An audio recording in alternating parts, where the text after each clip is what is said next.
Est-ce que Dieu a un plan pour nos vies?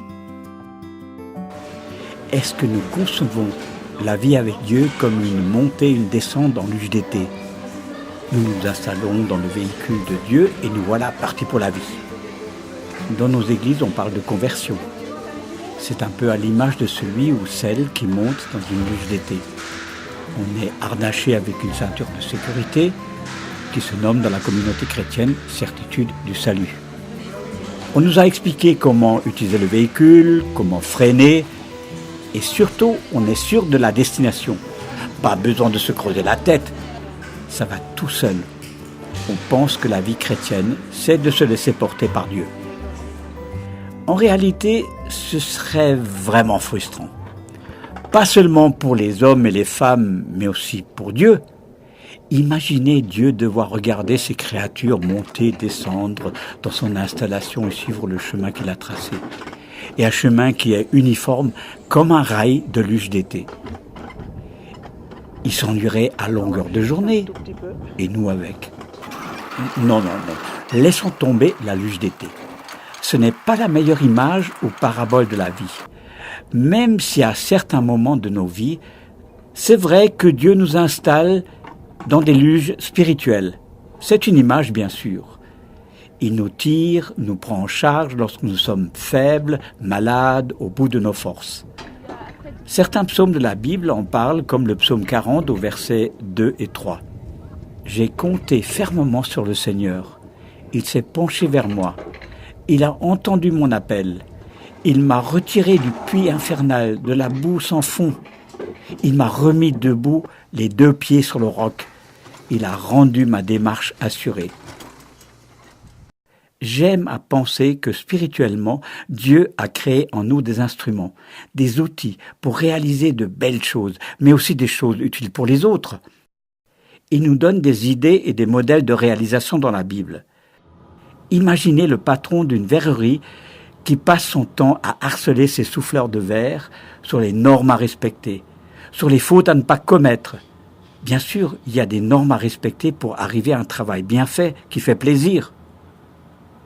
Dans le christianisme, on a mis tellement souvent l'accent sur les normes de comportement à respecter avant de commencer le travail, qu'on a oublié de transmettre que c'est le résultat qui est le plus important, et que ce résultat s'obtient souvent en faisant des tas d'erreurs.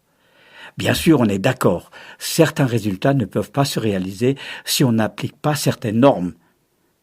Mais ce ne sont pas les normes qui font les belles choses, mais le talent de l'artisan, sa vision des choses, ses passions, le désir de faire le bien.